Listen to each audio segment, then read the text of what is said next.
عليكم ورحمة الله وبركاته. مساء الخير عليكم. هذه خبزة شاورما، بسم الله ما شاء الله.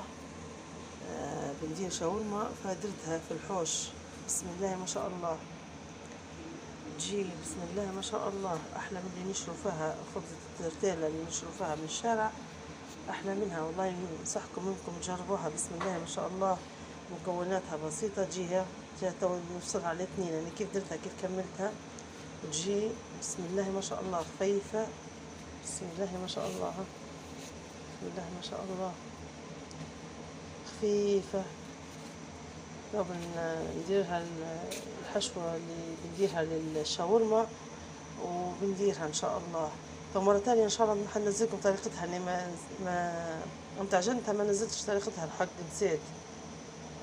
وامتى جتني انا ليني اول مرة نجربها الحق، توقعتش انها تجيني هيك بالخفة هدية ما شاء الله. يعني قد ما نشرح لكم عليها مش حتصدقوا، بسم الله ما شاء الله. والله احلى من اللي نشرو فيها بالشارع، بسم الله ما شاء الله.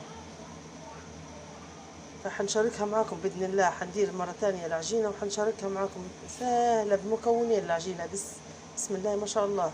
تمام، حنشاركها معاكم مرة تانية إن شاء الله. شوفوا بسم الله ما شاء الله، أحسن من اللي نشرو فيها من الشارع.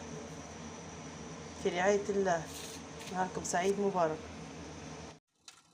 هذا شكلها النهاية، تجي بسم الله ما شاء الله. أنا متوقعتهاش تجي هيك، بسم الله ما شاء الله. بعد نحشوها بأي حشوة احنا نبوها، نحطها طبعا هنا في الماكينة. ها بسم الله ما شاء الله، نسكر عليها 5 دقايق. هذا الشكل النهائي للشاورما،